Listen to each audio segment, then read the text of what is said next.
इस सीरीज के दूसरे दिन आज बाजार में अच्छा खासा उतार चढ़ाव देखने को मिला। सेंसेक्स निफ्टी हालांकि आखिर में गिरावट के साथ बंद हुए और वो भी बड़ी गिरावट के साथ। सेंसेक्स 451 पॉइंट गिरा तो निफ्टी 169 पॉइंट फिसल कर बंद हुआ।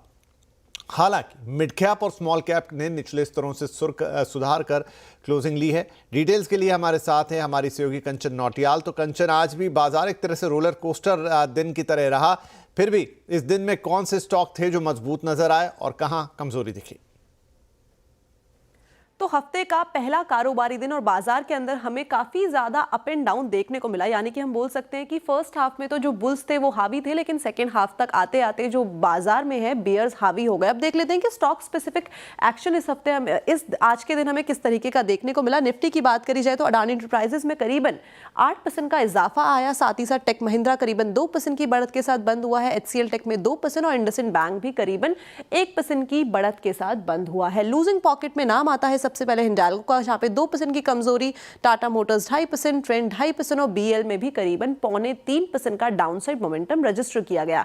मिड कैप में देखते हैं कैसा एक्शन देखने को मिला। आईरीडा करीबन 11% की अपसाइड के साथ आज बंद हुआ है। IGL में भी करीबन 0.5%, ल्यूपिन 4% और वोडाफोन आइडिया भी करीबन 4% की बढ़त के साथ बंद हुआ है। लेकिन लूजिंग स्ट्रीक में सबसे पहला नाम है मिड कैप के अंदर भारत डायनेमिक्स का, जहां पे 8% का डाउनसाइड देखा गया है। सोलर इंडस्ट्री 0.7%, हिंदुस्तान जिंक में 5% और सुंदरम फाइनेंस भी करीबन 5% की गिरावट के साथ बंद हुआ है। जी धन्यवाद। 2005 में कौन से सेक्टर्स चलेंगे, इसको लेकर कंप्लीट सर्कल के मैनेजिंग पार्टनर और CIO गुरमीत चड्डा ने CNBC आवाज से खास बातचीत की। इस दौरान Gurmeet Chadda Tata power, NTPC, JSW energy से लेकर रिन्यूएबल एनर्जी पर बुलिश दिखे। दो तरीके से प्ले कर रहे हैं, एक तो जनरेशन, दूसरा ट्रांसमिशन। जनरेशन में हमारे पास टाटा पावर है, थोड़ा बहुत एक्सपोजर हमारे पास NTPC और NTPC ग्रीन में भी था। उसके अलावा हम और भी जैसे JSW एनर्जी है, उसको भी हमारे हमारे रेफरेंस लिस्ट में हमने इन्वेस्टमेंट नहीं किया है वहाँ पे। और उसके बाद हमारा जो बड़ा फोकस है, जहाँ हमने थोड़ा पोर्टफोलियो ज़्यादा बड़ा बनाया है, वो ट्रांसमिशन स्पेस पे बनाया है। उसमें हमारे पास पावर ग्रिड है।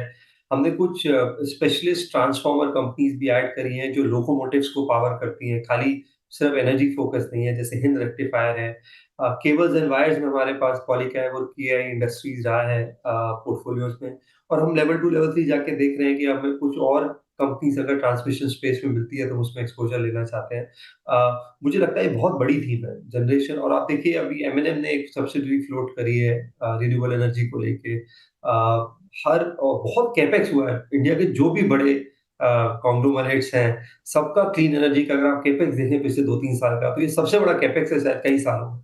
तो ऑब्वियसली अगर अगर उनको अपॉर्चुनिटी दिख रही है तो अपॉर्चुनिटी काफी बड़ी है। और मुझे ऐसा लगता है कि इस लेवल पे Reliance as an energy play मुझे लगता है बहुत ही अट्रैक्टिवली वैल्यूड है। स्टॉक ने अंडर परफॉर्म किया है। और हमने देखा है रिलायंस का जब भी एक अंडर परफॉर्मेंस का पीरियड आता है और जब उसमें वैल्यू अनलॉकिंग होती है, पहले जब कैपेक्स करते हैं तो अंडर परफॉर्म करते हैं, लेकिन जब वैल्यू अनलॉकिंग करते हैं तो रिटर्न बहुत लंबी आता है। मुझे लगता है वो भी हम एक लार्ज कैप में एक और पोजीशन इसमें ऐड करना चाहेंगे। बजट से पहले बैठकों का दौर जारी है। हो सकता है बजट में आपको सस्ते पेट्रोल डीजल के साथ साथ इनकम टैक्स में कटौती का तोहफा मिल जाए। आने वाले बजट में सरकार से इंडस्ट्री ने तो ये मांगे रख दी हैं। आज वित्त मंत्री निर्मला सीतारमण ने CII और FICCI के साथ बैठक की है। ज़्यादा डिटेल्स के लिए हमारे साथ हैं हमारे सहयोगी आलोक प्रियदर्शी। तो आलोक, काफ़ी सारी मांगे हैं, पेट्रोल डीजल में एक्साइज का कट, लोगों का इनकम टैक्स कट, कितनी उम्मीद लगाई जाए?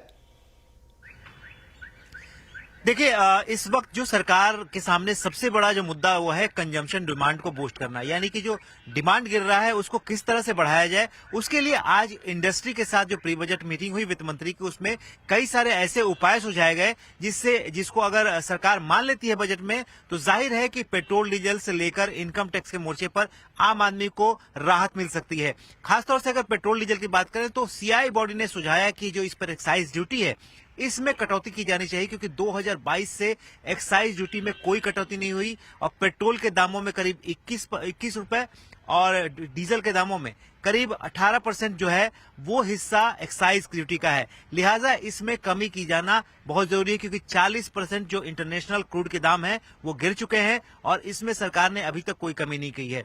दूसरा जो डिमांड रखा गया इंडस्ट्री की तरफ से, और ये डिमांड सभी की तरफ से थी, चाहे वो पीएचडी था, सीआईआई था, फिक्की थे, ये सभी लोगों ने कहा कि इनकम टैक्स के मोर्चे पर कटौती की जानी चाहिए, क्योंकि इस वक्त जो आम आदमी की कमाई का ज्यादा हिस्सा खाने पीने में खर्च हो रहा है, लिहाजा उसके पास डिस्पोजेबल इनकम बिल्कुल नहीं है। इसलिए इनकम टैक्स में कटौती की जानी चाहिए, और वो भी कितनी, 20 लाख से नीचे जितने भी लोग कमाते हैं उनकी इनकम टैक्स में सरकार को कटौती की जानी चाहिए। ये एक बड़ी डिमांड इंडस्ट्री की तरफ से देखने को मिली, और इसके पीछे तर्क यही दिया गया कि अगर ऐसा होता है तो कंजम्पशन डिमांड को बूस्ट करने में मदद मिलेगा। तीसरी मांग रखी गई कि जो खासतौर से रूरल एरिया है, खासतौर से जिसमें पीएम किसान सम्मान योजना है, इसके अलावा जो मनरेगा स्कीम है, मनरेगा स्कीम मांगी गई कि जो भी 267 रुपए का जो दिहाड़ी है मजदूरों की दी जाती है उसको बढ़ाकर 375 रुपए किया जाना चाहिए, और जो पीएम किसान सम्मान योजना में जो 6,000 रुपए मिलते हैं उसको बढ़ाकर 8,000 किया जाना। यानी कुल मिलाकर रूरल इंडिया में सरकार को और ज्यादा सीधे पैसे भेजने की जरूरत है, ताकि रूरल डिमांड जिस तरह से पिछले दिनों में जिसमें असर दिखा है और ज्यादा तेजी से बढ़े। इसके अलावा एमएसएमई सेक्टर को और सपोर्ट देने की बात की गई, कैपेक्स बढ़ाने की बात की गई। ये तमाम डिमांड इंडस्ट्री की तरफ से सरकार के सामने रखी गई।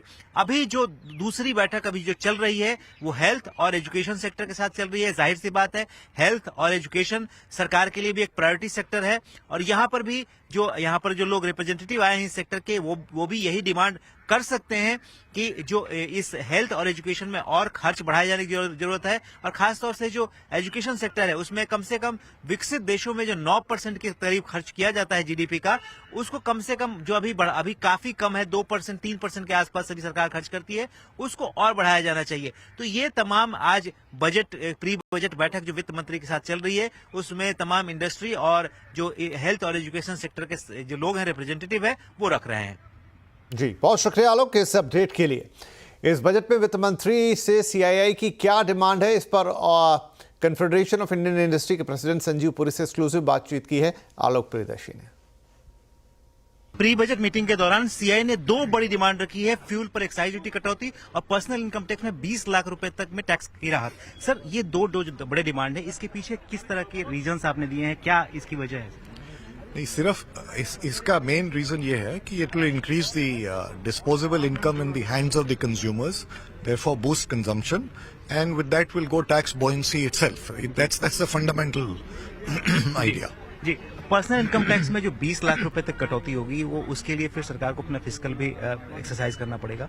20 लाख तक राहत देने की क्यों जरूरत है इस वक्त? इसलिए क्योंकि ये कंज्यूमर्स के हाथ में डिस्पोजेबल इनकम बढ़ाने के लिए, so that consumption can be boosted, ये इसका कारण है। और हमने देखा है पास्ट में कि जो मॉडरेशन होता है टैक्सेस में, उससे एक्चुअली टैक्स कलेक्शन कम नहीं होता। There's this Lafarge curve. Actually, it adds buoyancy into the economy.